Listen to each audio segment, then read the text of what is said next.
Mom, Dad, I just have to say, it breaks my heart watching you stress over dinner every night. This year, I don't want you doing the fridge stare down. Hot take. With the new Blue Apron, eating healthy is easy. They've got pre-made and one-pan meals with plenty of balanced nutrition. No subscription needed. You could be plating like a chef instead of negotiating with leftovers. Make it your healthy, tasty, and easy 2026 dinner resolution. Just saying. Get 50% off your first 2 orders plus free shipping with code LISTEN50. Terms and conditions apply. Visit blueapron.com/terms for more.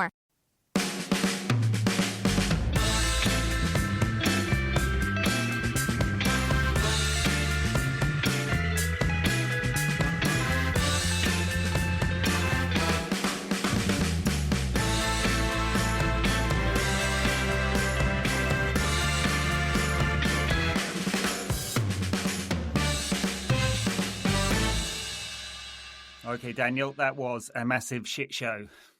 Are United actually going to qualify for the Champions League? I don't know. I agree that it was really fucking dreadful. And I think the thing about it that was particularly dreadful about the dreadful fare we just witnessed was how predictable it was. Yeah. The game followed a pattern that we're starting to see, and we saw a lot, actually under Van Gaal more than under Ole, where they started okay, and if they didn't score in the first 20 minutes, then there was a good chance they wouldn't score at all, and the opposition would. And that was indeed what happened. Yeah. And I mean, we can make excuses for them, and it would be wrong to not mention the circumstances that they played loads of games, they're knackered. The manager knows that not enough of the players he can use. Mm-hmm. However, the total lack of wit, ideas, heart, brain, legs, desire, I mean, any of the things that one might expect to see in a football team is troubling. Really is. And so too is the manager's impotence to do anything about it. We had that little run where he seemed to just be some kind of savant when it came to understanding association football. Yeah. And now he's back picking Wout Weghorst. And I think he's making a lot of compromises all of the time. I mean, he didn't make his final round, or what did you get? 3 opportunities, 3 windows to make substitutions. He didn't do that until the 86th minute. You can definitely ask questions why he's making changes that late.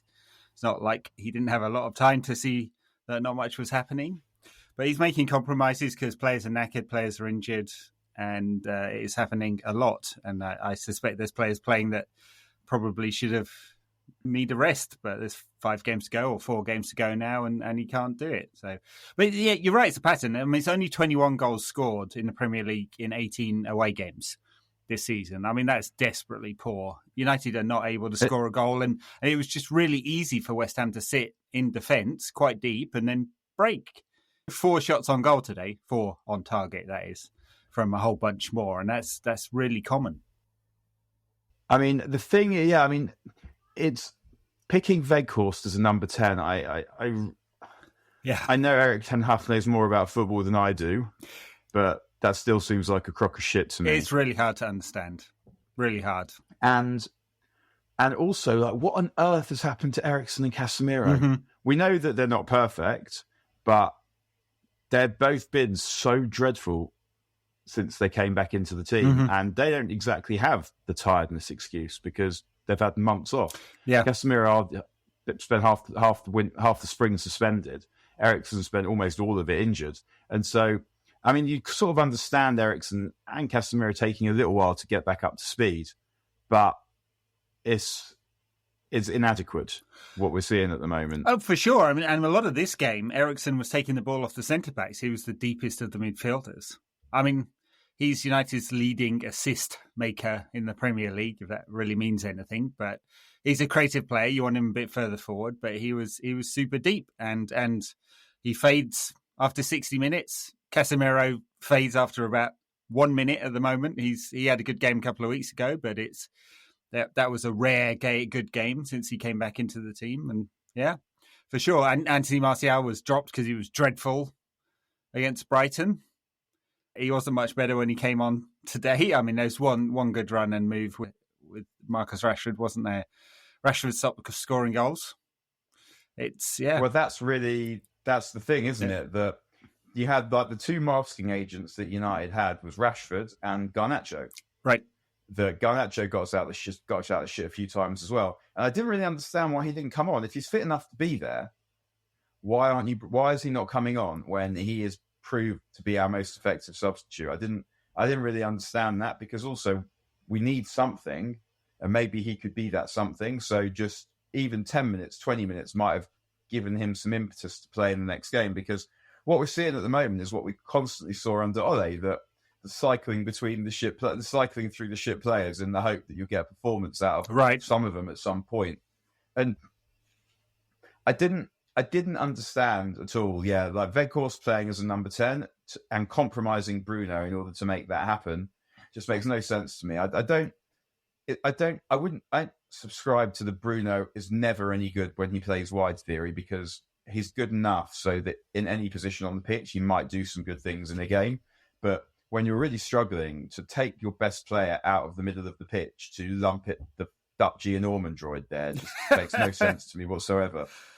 And also there was just, the team was so slow, because if you think about the front players now, so you've got Casemiro slow, Eriksen slow, Weghorst slowest, Anthony not slow but not lightning, and then you've got Bruno wide. Yeah, that gives you almost no pace and no ability to stretch the game. No, and then you have Marcus Rashford, and he was central a lot of the time and didn't have the space to run into because West Ham was so narrow and so deep. So it was the perfect setup for West Ham to defend against, I think. A lot of players playing in front of them. United had 65% possession today. I mean, you wouldn't really know it for the quality of chances created. And I think we just played into their hands, and it took too long for Ten Hag to make that change. He said afterwards they're tired. He also defended David De Gea, which I guess we ought to talk about, because it's getting very, very hard to defend him, because that was a catastrophic mistake today. Not the first time we've seen that from Dave when he's not concentrating, but it was one of three really big ones. I mean, the kick straight out could have conceded a goal, and then I know that's always going to be given a foul, the Antonio one, but honestly, he was so weak there. I mean, did you ever think for a second he was going to claim that ball? Not for a second. I that was at the other end, the Antonio one, I think. It was towards that in the second half. Yeah, when the goal was ruled out. Yeah. So that was at the other end. So I didn't have a good view of that, but had a tremendous view of the goal he conceded. And it was one of those where at the same time, it was shocking and not shocking. It was shocking that a goalkeeper would concede that, but also not shocking that that goalkeeper conceded that. And I know Ten Hag defended him, but I think that Ten Hag will know. It's just he doesn't know if he's going to need him, because he definitely needs him for the rest of the season, although I guess I'd be tempted to just stick Heaton in there at this point, or John O'Shea maybe. Butland, yeah. Yeah, but he might have to use him next season as well. Yeah, because we don't know anything about where we are with the sales process, and that's why they're negotiating the contract, because there may be no money to go and buy another keeper of an appropriate quality. I mean, the thing is with Dave is that, rightly so for him, he will want a long contract at the most money he can possibly get. And United could probably just do with rolling it over for a season if this summer window is going to be too difficult. But, I mean, look, he's in the bottom quartile of keepers, if you look at any metric. But, particularly... Apart from Goff quotient, ex-Goff. Ex-Goff, yeah. I mean, his post-shot expected goals against, which is a metric which I have to say, like, because of the data, the amount of data you have there, is not perfect, but it's underwater, basically, which means that he concedes more goals than the average keeper would concede. And that's before you look at his distribution. His save percentage is really down. He is low single digits on crosses claimed. I mean, they're just all really poor. And as hard as it is to look at the data on keepers, it's not good, any of it, basically. I mean, yeah, I think I'd be seriously thinking about Jim Leightoning him at this point. Yeah. Because, I mean, it sort of feels now a little bit similar to Maguire, where it feels like maybe he's just gone as a United player. I mean, that would be a mega call, wouldn't it? Cup final, sticking Jack Butland in there. But not just cup final, just next weekend. Yeah. It's just, there has to be some consequences for these kinds of errors. And, I mean, I'm not sure where you can trace back all this, not just talking about Tefea here, all this nonsense, but it does feel a long time ago that we were 2-0 up against Sevilla, doesn't it? It is a very long time ago, and it's all gone very south since then. I mean, a couple of useful victories. I mean, it would been a really desperate situation if we hadn't beaten Villa the other day. But yeah, United's form has dropped off a cliff. And maybe it's just tiredness and injuries and stuff. I mean, 57 games they've played this season. It's an incredible workload. And in a truncated season as well with the World Cup. With the World Cup in there. That's not counting the World Cup games. I mean, I think we said a few weeks ago that it looked like a team that has already played their best stuff this season. That there didn't seem any likelihood that they were going to somehow hit a level that was comparable to the one that they found after the World Cup. It feels like that has evaporated, but they would hang in there to do what they need to do. And maybe they still will. I guess they've got a proper week off now. Proper week off for the first time in weeks and weeks and weeks. Since the World Cup. I mean, it's just incredible, the schedule. It's so brutal. It'd be even worse if we'd actually beaten Seville or Sevilla. And yeah. All right, Guillaume Balaguer. Beautiful city. Love it. But the fixture list is, I mean, it looks okay. I mean, the form's fallen off a cliff, but it's a piece of piss, Edwards. Come on, like we're shit, but at home we're okay. So we might not make it happen. Yeah, but the fixture is a piece of piss. It's a bunch of teams with fuck all to play for. That's true. Wolves, nothing to play for. Chelsea, I mean, they just got a win under Lampard, but Bournemouth, who've been terrible at home. I mean, if you lose to Chelsea, then yeah. And are basically safe. And Fulham, isn't it, at home, the final game? And they're safe. Yeah. I mean, yes, this should be a piece of piss, but it's hard to say it will be because of the form. But at least 3 of those are at home. Yes, and then there's the small matter of a Derby FA Cup final, which I remember at my wedding, got married in summer 2012, and I was talking to a mate at the wedding who someone I go to United with, and I said, I guess, bearing in mind what happened at the end of the season, I probably need to get married every summer to make myself feel better. and we agreed that several weddings was going to be necessary the way it looked like things were going. I got married do you remember when Tom Cleverley and Anderson were playing in midfield and they had a great start to the season? Yeah, so I got married. That was the beginning of that season. Right at the beginning of the season, so I got married on September the 10th that season, and Cleverley got injured during that game, and United's form went off a cliff afterwards, and Cleverley was never the same player again. And so, yeah, it was probably my fault that I destroyed Tom Cleverley's career. Oh, and do you know what date my wedding anniversary is? I do not. Don't, but I'm going to tell you, it is June the 3rd. And do you know what else is happening on June the 3rd this year? The FA Cup final. Indeed. This is not a migraine that I require in my life. No, it's a perfect anniversary gift. Here, darling, two tickets for the cup final. So. Yeah, I mean, I will be disappearing, which obviously we've understood is just something that is necessary. Yeah. The difficulty then is if we were to win, how do I turn up to our night out subsequently? Half cut. not unbedraggled. Yeah, I mean, this would be a good problem to have. When the actual problem is, how do I now go and celebrate 11 years of marriage when we've just lost 73-0 and so you're going to win the treble? just don't think about it. Yeah, I'm yet to have resolved any kind of solution to this one. Yeah, I mean, look, this is the thing with the season now. It's on such an edge. 5 games total, and it could be United qualify for the Champions League, which is just really so important for the club, and win the cup final and stop City getting the treble. I mean, the alternative is just totally unthinkable. I would toss the top 4 in a second to win the cup final. Yeah, I don't know. That's not one of those debates of the conscience that I have to which I have to devote any time whatsoever. I mean, it's fortunate this is not a binary question. I mean, the impact of because I mean, we could also it's kind of talking in the end about would you rather have a fight with a duck with 73 hands or an ape with shark's teeth? I don't know. Well, yeah. I mean, I think the reason why I bring up the Champions League thing is I mean, although they reduce the wages, the sponsorship takes a hit because it'd be a second year out, and the overall broadcast and there's a front of shirt sponsor needs to be negotiated, has not yet been. And so you're looking at a 60 million pound hit, something like that.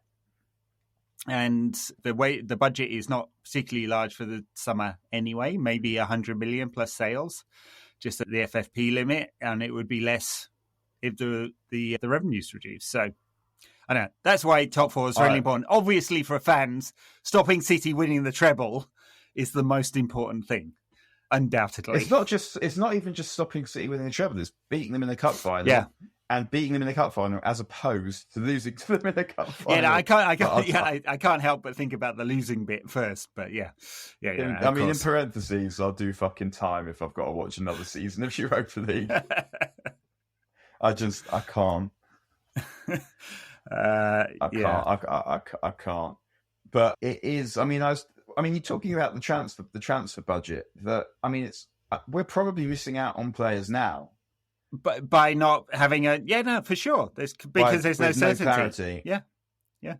And I mean, although what you said about 100 million, and I know that we say this probably every summer, but this summer it does even sound a little bit true, that there's a significant amount of money in sales that must surely be accessed, even if we get the least possible value on the players that are going to go. Like Henderson is going to go. That's got to be 20 million quid. Bailly, 5 million, 10 million. Brandon Williams, 5 million. Elanga, 10 million. Maguire, 20 million. And there are others. Mason Greenwood, something. The problem that United have is that they're all on massive wages. I mean, they gave Dean Henderson that massive new contract. He's earning so much money that there's hardly a team there's no one in the bottom half of he would be the top earner at any club in the bottom half of the league. And that's pretty hard more than Lingard, even at Forest. He can't be on more than... No, he's not, but that was a 1-year contract with Lingard. So it's special freebie and a 1-year contract. So kind of specific circumstances. Yeah. But yeah, it's like Bailly's out of contract. So that's all right.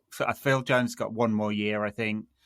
Maguire's got a bit more, but they'll get any money they can for him if he goes, if he's not too pig-headed about that. So I mean, they probably should be looking at some of the younger players and going, well, if they're not going to make it, can we make some money out of it? It feels like there's another 100 million there, more or close to it, without actually getting loads of money for one player, because there's so many players that aren't good. McTominay and or Fred. I mean, increasingly, I feel like if I could, I'd been them both. It's weird how Fred's kind of out of favour all of a sudden, because he went through a period basically playing in all the games, and United were quite good in that time. With Casemiro, yeah. And when Casemiro's out, yeah. Although I actually thought today, and I wouldn't keep Zabitzer either, and I think the fact that Zabitzer's not getting in the team really much suggests that we're not keeping him. But I did think he made a small positive difference when he came on today. At least he's trying to run him behind. He's trying to make something happen. And the thing that is, I mean, there's so much about Anthony Martial that's anger-inducing. But he didn't do it as much today. But at Brighton, he's just constantly dropping off. Yep. Because he refuses to receive the ball, not in time and space. Yep. And football just doesn't work like that. And he doesn't want to score goals. And I remember saying it to a friend after one of the first few games he played for us, when he scored twice against Southampton. And I'd had a very significant amount of refreshments. And I was still able to see that this individual did not want to score goals, really, and that he doesn't make his centre-forwards runs. Yeah, I mean, it's true. He doesn't make those runs into the channel. The one other thing at Brighton is he looked just a little bit slow, didn't he? And maybe that's a fitness thing, but maybe the injuries have taken their toll. I mean, remember Michael Owen used to be express quick at 18, and by the time he was 25, it'd all gone. I mean, I wouldn't put it past that Martial never having that burst of speed ever again. So, which would be another reason to bin him. Yeah, the other thing I find is just frustrating is that someone shoots and there's no one following it in ever. No one's making those third-man runs. I mean, Bruno's wide. Goals. So is Weghorst going to be making that run to follow up? No. I mean, without Weghorst, he is not good at football. He's not. And one of the things I don't quite get about Tenach, I mean, it's that, and it sounds ridiculous, but I'm going to say it anyway, that why don't we have strikers on the bench from the youth team? And it's not, I'm saying that I think Hugo is suddenly going to start transforming games, but I think that there's more chance that he would get us a goal in a game like that than Jadon Sancho would. Because there's just a striker's knack, and we've seen it with Makeda. Sure. Or that Fergie always liked to have strikers on the bench, and now that's 97 substitutes. I don't understand why we don't have any strikers, why we're not trying to find a striker, because the ability to just understand where the ball's going to drop is not something that you necessarily have to learn as you get older. And it's also something that if you happen to be a winger, like who's not into that kind of activity, then it won't happen. And Sancho came on and it did the usual thing of intimating that he might do something good. They're not doing anything good. Yeah. I mean, I do agree with you, actually. I mean, I don't think there's any loss from United having some of the younger forwards on the bench. I mean, it can't be worse. Honestly, Vekor's 16 completed passes today. What is the point? I mean, there's just no and point. How many goals for United? He's got two. Two in 25 games or something. Yeah. Has he got any in the league? There was one in the league cup at Forest, and did he get one in Europe against one of those? Yeah, he did. It was a rebound. I forget who it was against now. Betis. But he hasn't scored in the league, has he? No, I don't think he has. Imagine that. You play centre forward for Man United. You definitely started 20 games, and you in a team that has mainly been winning, and you have not scored a single goal. Yeah. What on earth is going on? I mean, it's utterly bizarre. I mean, I'd rather have Bruno up front and push another player into number 10 or wide than doing what we're doing. It's mad. It has made me realise, I think, that for the cup final, I mean, it won't happen, I guess, but I would play Rashford up front and I'd play Garnacho. And that's not because I want to do that. I want Garnacho off the bench because he's been great off the bench, and against tired legs, he's helpful. But by that point, there might not be again. And City might think twice or might not think twice about sending Stones into midfield if he's got Garnacho who's going to attack that space behind him. And I just don't see that any of the other alternatives are any better. I mean, I would be tempted to play Martial because he is capable and he has done well against City before. But in a game of that ilk, I want people that are going to run around like psychopaths. Sure, and deal with the pressure. I'm not sure Anthony Martial is a player that has ever upped his game. I mean, apart from that, he scored twice at Anfield. Or was it? Anfield? I'm forgetting that. No, he scored twice at Old Trafford against Liverpool. Right? So, but there's very few games where... And he scored in the Cup semi-final. I'm trying to think of a few games where he's really made the difference in a really big game. And he was crap against Sevilla in that game under Ole when we actually played really well. It was some of the best football we played since Fergie left, which is obviously not saying very much. But, I mean, sometimes it feels like Fergie made some kind of deal with the devil where someone said to him, you'll win for all the time you're there, as much as is even slightly plausible, but that's it. It'll be dog shit. I would take that. Don't get me wrong. I mean, I feel sorry for the people that are the age we were during the Fergie years now. Sure. They're having to put up with this bullshit when they're having to go to school and get aggravation. Well, look, we both grew up. I mean, I'm a couple of years older than you, but I grew up in the 80s. Like, when I really got into football was in the 80s, and we were absolutely dog shit for most of the 80s. So that was it. All my friends were Liverpool fans because that was who was winning at the time. I will never fully grasp the fact that United got good when I was in the last year of primary school, 1990, when we won the Cup. And we were good all the way through secondary school. Then I had a year off. Then I went to university. Then I went to law school, got married, got divorced, changed career to be a writer, met someone else, got married again, left law, and then had a child. And basically United is still good. in all that time, it's just, it's mind-boggling how long that shit went on for. That just every Monday you're bouncing into school. And I kind of sometimes think about the effect that kind of thing must have on your sense of self as a kid when you're searching for swag and you're getting it off United and you genuinely think, and not just that you think, it is thought that this is somehow you're doing. Yeah. Obviously, as an adult, I eventually deduced that United being good wasn't that much to do with me being skilled. But there was at least an entire decade when not only did I think that, but I guess the people around me saw me as the conduit for and representative of that. Like, people, and the effect that must have on your sense of self as a teenager, where just you're buzzing all the time off some of the greatest football that's ever been played, is quite a significant thing. Well, I mean, true. I don't know if I'd be more of a dickhead or less of a dickhead if I hadn't had that fortifying my youth. It'd be worth studying, wouldn't it? So, I mean, I have noticed that one thing in old age is I take the defeats better. I'm a little more sanguine. It was absolutely sickening when I was a teenager when United lost on the rare occasions. So, and now I can take it a bit more. So, and it's not that I care less; it's just that a few more grey hairs.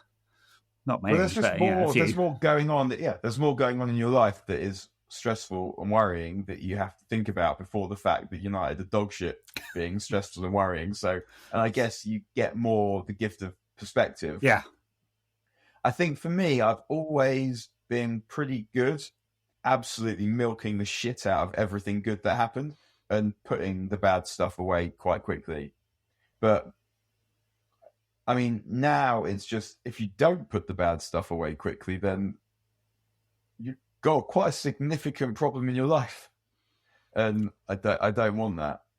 Yeah. I mean, I felt like, the terrible shit just that's been perpetrated this season, I guess, like losing 7-0 at Anfield, I didn't feel as nauseous as I previously felt, but I felt like the 7-0 at Anfield was something we could not explain away, but say, well, look, they're actually doing all right.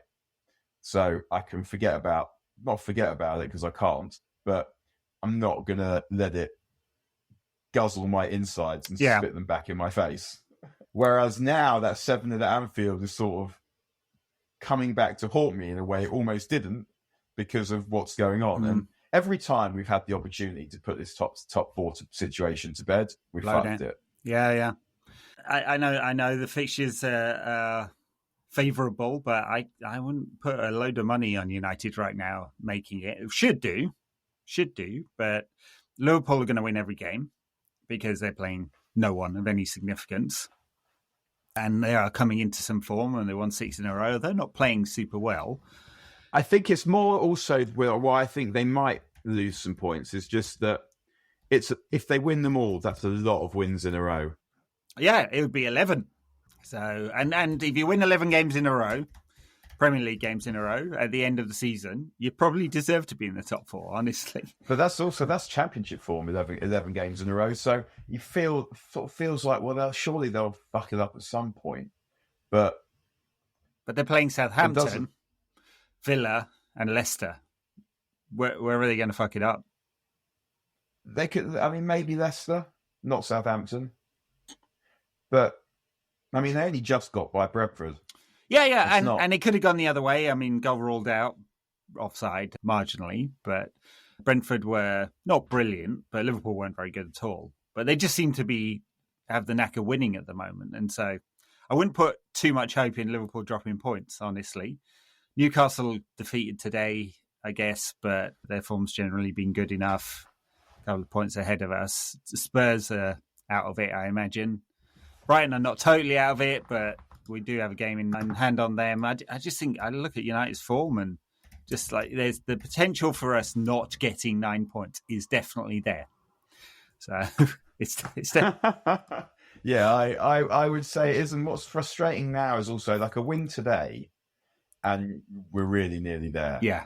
Whereas now it is going to go almost definitely to the final game. Yeah, it will do. And I've to the point where we were talking about this at the game that the boys I was with, that we would all win the last game now.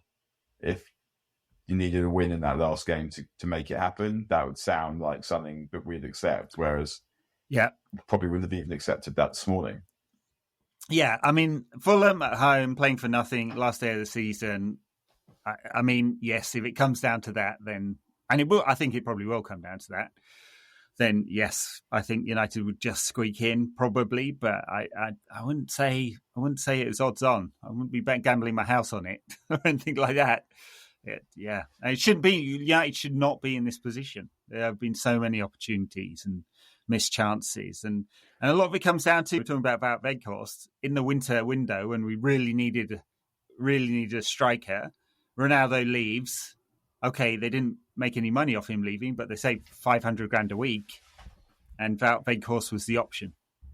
I have some sympathy with this, in that if you know that you don't have loads of money, and it's obviously part of the same problem, then to go and bust, say, 50 million quid on someone you don't really want is going to come back to bite you in the arse when you need to go and drop 100 million on someone you really do want.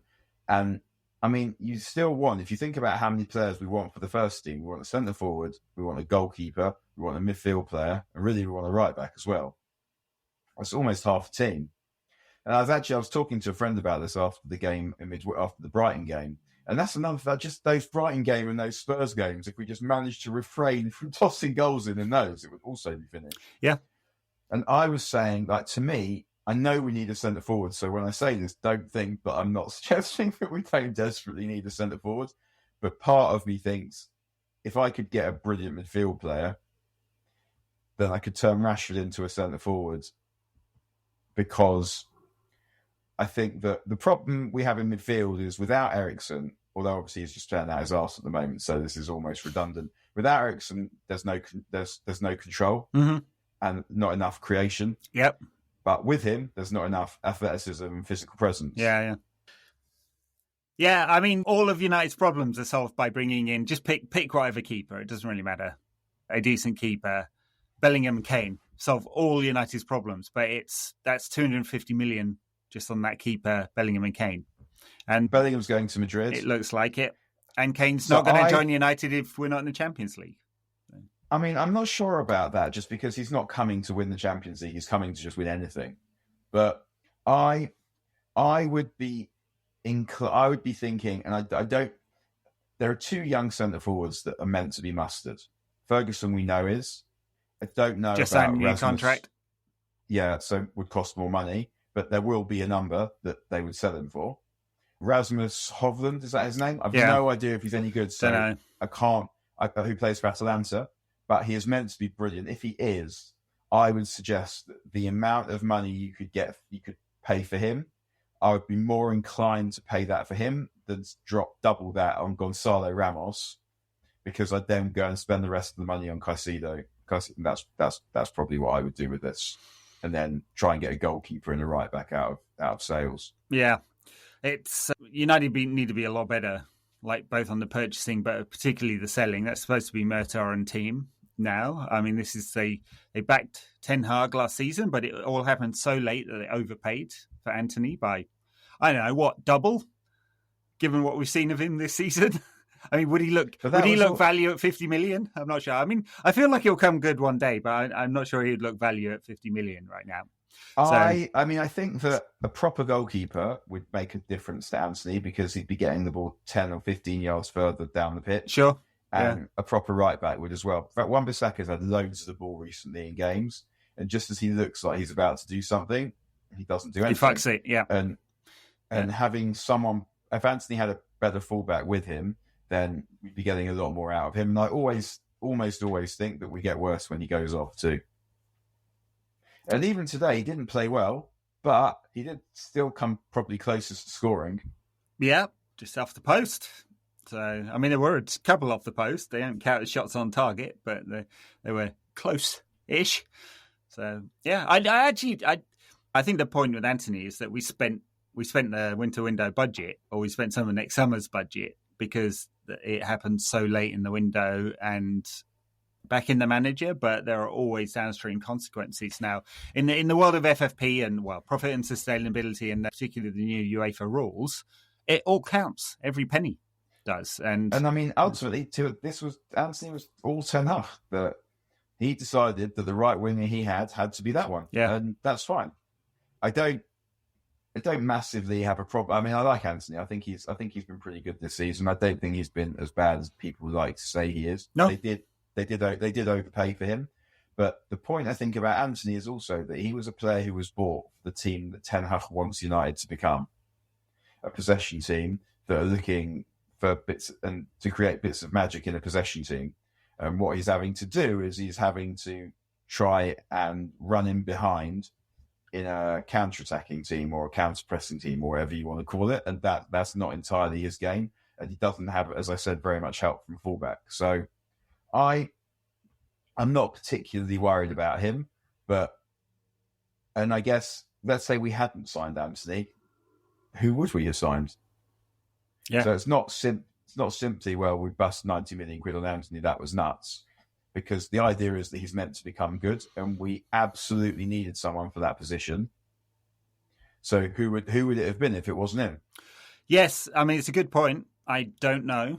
It's just that the consequences of spending too much on players are definitely being felt. And the same with Maguire. I mean, you keep overpaying for players who aren't quite as good as the amount of money you're paying for, and then you can't buy other players. I mean, it's the maths. I don't know. There was that old saying attributed, I think, incorrectly to Busby, that you want to see the money on the pitch, not in the bank. And that's very true. It's just there are consequences to spending that money in a way that wasn't true 10 years ago. Yeah, and I mean, a transfer that works is worth however much money you're lucky enough to pay for it. Yeah, absolutely. Yeah. But when it doesn't work, it looks silly.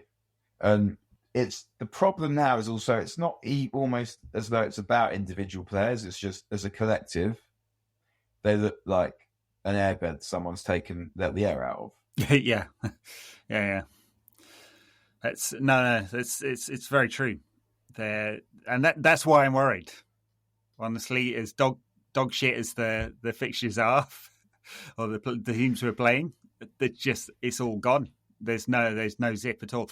I mean, it comes to something when David Moyes had sympathy for United. He's patronising in saying that. He must have loved that. He was saying, yeah, United looked flat. They'd lost some of their zip, and he felt sorry for them because they had to play on Thursday, and the fixtures have taken a toll. Just not as flat as when you were the manager. Well, that is very true. I guess it gives him some level of expertise in that department. Yes, it takes one to know one, and it comes to producing a crap side. That's that game. United's women's team, I can segue into that, won this weekend. They played really well today. Yeah, played really well. Won again, 6 points clear. City lost, which was a massive result. I mean, it's really going to come down to United's home game with City and the Chelsea-Arsenal game to who wins the league. I mean, United ultimately need Arsenal to win that game. Get a point. Get a point is probably enough because of the goal difference. Yeah. That's true, actually. And I mean, it looks like United are in the Champions League for the first time, though. Very much does. Yeah, and that's a huge win. That's a huge win for United's women's team. But they play Chelsea in the cup final next weekend, which is a really big one. Obviously, fantastic chance for a trophy. I mean, clearly the best side in England, really, Chelsea. Already lost them twice this season. So, I mean, that's going to be tight. But United have shown this team some grit, got 2 great results against Arsenal this season. And they score goals. And they do score goals. Yeah, they're scoring goals from all of the forward players at the moment. So and you can see, like, sometimes you see it when players get a bit more authority. Like Ella Toone is the one who looks like she's come on several levels this season. I'm not saying it's a consequence of what happened in the Euros, but I guess the confidence of knowing that you contributed that in the Euros is helpful. But I mean, obviously she's also just a good player. And Leah Gorton also has come on loads this season. 10 goals this season, yeah. And they played really well today. That game, that Spurs had that one chance when Beth England went around the keeper and should have finished and didn't. But it didn't feel like even if she scored, Spurs were getting out of that game without getting beaten.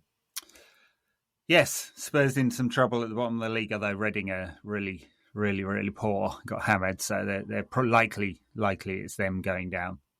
But yeah, it's great for the club, given that it's only a year and a bit ago that everyone was complaining rightly about the lack of resources for this team and lack of facilities for this team, and they were training in a They were changing in the porter cabin and there were no loos on site and all of that. And the Casey Stoney quit and went to NWSL.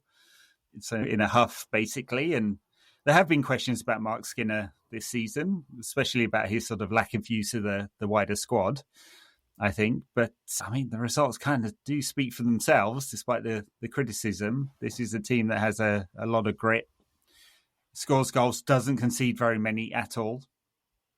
Just a really good Mary team. Earps is another one who's come on loan. She made a really good save today, and she's just much better than she was. Yeah. And, I mean, it feels like they won't quite win the league, but they're definitely going in the right direction, and a couple of good signings this summer, and who knows what might happen next season. Although I say that, but it will be tougher next season because Arsenal have had ridiculous luck with injuries this season, and that won't probably happen again.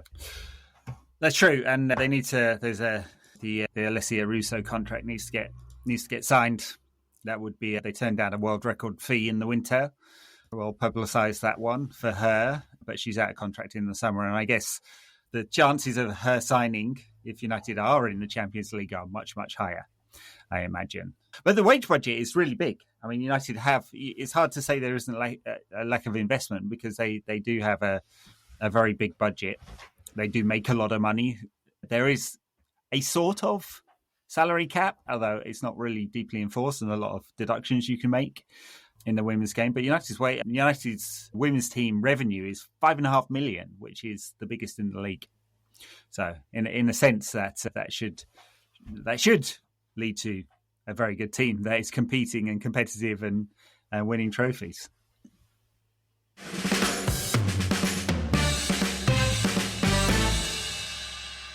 No question about that. It's supported by you, our listeners, through patreon.com/NQAT pod, where you can get access to our weekly ad-free bonus episode talking about football around the Premier League and Europe.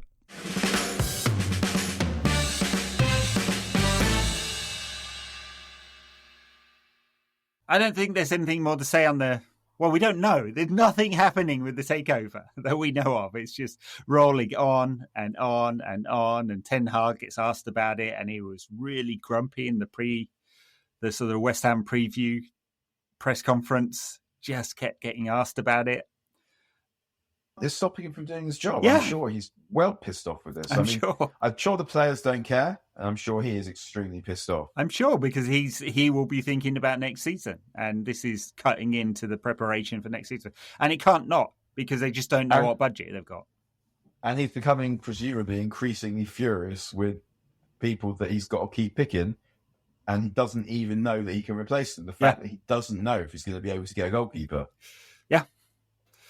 No, it's like this. That uncertainty is impacting the whole club. And by the way, this is not some uncontrollable. This is the Glazers stringing it out because they think that having multiple rounds of bidding will increase the amount of money they get.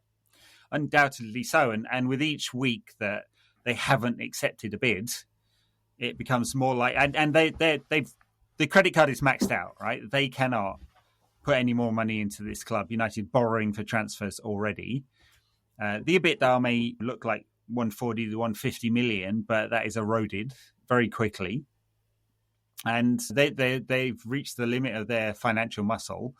And there's two ways out. Sell the club or take some investment. And unfortunately, the kinds of companies, whether it's Aries or Elliott or Carlyle Group, that are offering money, it's structured equity, it's basically debt. And who knows whether them selling off some of the shares will actually translate into investment into the club, in the infrastructure or the team, because it could be just them running off with the money, or some of the siblings running off with the money, and nothing changes. It's deeply frustrating for everyone. Yeah, it's not good. It's not good at all. In fact, it might even be the opposite of good. I think it's probably the opposite of good, Dan. Not good. Bad. It's late, folks. Oh man, yeah. It's like losing to Moyes. Oh man. I'd almost forgotten that for a second there. I've got a game next weekend. They've got a week off. Incredibly, they've got a week off when it's desperately needed. But it's a game against who the hell we're playing? It's Wolves at home, isn't it, next weekend? Am I forgetting? Yeah, Yeah. I mean, it's quite interesting. Like, do you just say like to all the players, just fuck off for 3 days? I don't want to see you. I mean, I don't know what, or do you just keep flogging them through hard training? Doesn't feel like there could be very much to be gained from that at this point. But I mean, is this the point where you have your clear the air meeting, where everyone airs their grievances and then you go on a run of victories or not? Yeah, sure. I don't know, because Ten Hag, it does feel like Ten Hag seemed a bit lost these last few weeks. Yeah, I think he is a little bit. I think he feels like he's out of options. So, and he doesn't trust a lot of the players that are on the bench, and he's just making a lot of compromises. So, I mean, and why would he trust a lot of the players that are on the bench? So, not exactly many of them that are they're untrustworthy. Yeah, they are untrustworthy. Yeah, for sure. Yeah. Anyway, look, Wolves in no kind of form at all, but are safe enough. And I mean, they got absolutely hammered at Brighton the other week. Brighton's reserves as well. Yeah, exactly. Yeah, incredible. So clearly they're there for the taking. It's just United don't score very many goals, but and I mean, also come on, just they can't screw this one up. United Wolves games basically the worst that association football has to offer. I mean, that series of games when we had to play them like 4 times a season because we kept getting them in the cup, and it was when Nuno's in charge and they were just dreadful, but somehow managed to, I don't know what it is, the Molineux crowd gets up for their big game of the season. Just some stinkers, real stinkers there. I mean, if we don't win that Wolves game, we're in big, big trouble. Yeah, we are staring over the edge right now anyway. But yeah, if we lose that game, it might as well have fallen off it. It's it'd be desperate. It can't happen. It just can't happen. So, I mean, of course, we draw that game. It's almost out of our own hand. I mean, it's not. You can... Well, we're at the point now. Losing this game today means that draws are not very useful to us now. That's right. With 10 points would definitely do it, but like with every point dropped, it's the odds of making it to Champions League recede, or the margin for error reduces. So 9 will do it. 9 will do it. Yeah. So we are going to need to find 3 wins because we can't make 9 points without 3 wins. That's right. With only 4 games. Yep. Unless Villa do us a favour. At Anfield. Joy. I mean, they lost. Did they lose this weekend again? Villa? They lost this weekend, yeah. I mean, yeah, this is not good. Yeah. We who knows? We spoke quite confidently about the going over we were going to give Sevilla. So it seems a bit silly to talk about the going over we're going to give Wolves, but we should surely be able to just score a goal. Oh, you'd hope so. Yeah, that rare thing. At least it's at home. Donny van de Beek will be back soon. Yeah, right. The pure disappointment of a player, yeah. Just bang for buck. What has he given us? Nothing. I actually can't. I mean, maybe you can recall a game, but I can't recall a game where I was like, he had a great game. I thought he played quite well in the second half of the game at Watford that was Ole's last game. What, when we lost 4-0? 4-1? when Maguire, he scored the 1, didn't he? Right. Yeah. But I would say he scored against Palace in that first game that he played that we lost. But I'm not sure he scored again apart from in that Watford game. And bang for buck is very hard to find someone out of whom we got less, given what we paid for them. Marcus Rocco's another good one. 60 million quid for some burnt toast and running into the City changing room with his top off, which is worth like some millions. But he's another good one who just almost never played and cost an absolute load of money. Yeah, and sold a better player than him to make room for him in the squad. To make room for him, yeah. There's a good quote going around on social media this week with him. Like he said, I'm paraphrasing because I can't remember the actual quote, but he said, I was really angry with Maguire in the team and I wasn't. I was like, oh, well, fair enough, mate. Fair enough about that. But no, not that he was much good either. Yeah. Donny van de Beek, yeah, complete waste of money. If we can get rid of him for anything this summer, that'll be. Fortunately, he's not on a mega contract, but yeah, any sale would be worthwhile, but it won't be much because of his injury record and his 3 years since. People will forget that he was good 3 years ago in that Ajax team. So, Yeah, okay, folks, no, he isn't. I think that's it. Thank you very much. Sorry it's so negative, but, it's not our fault, is it? Well, it was my fault when we were good. All right. Is it my fault now that we're crap? Yeah. Maybe. Yeah. All right. Bye now. Tara, please.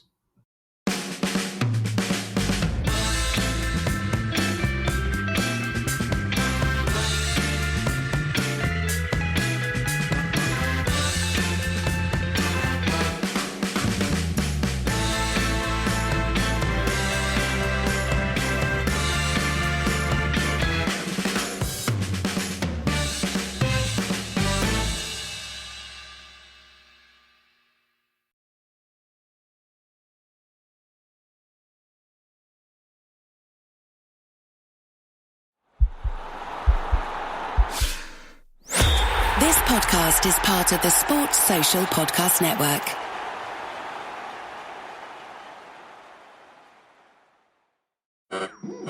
We interrupt this program to bring you an important Wayfair message. Wayfair's got style tips for every home. This is Styles Mackenzie helping you make those rooms sing. Today's style tip. When it comes to making a statement, treat bold patterns like neutrals. Go wild, like an untamed animal print area rug under a rustic farmhouse table from Wayfair.com. Arr, fierce. This has been your Wayfair style tip to keep those interiors superior. Wayfair, every style, every home.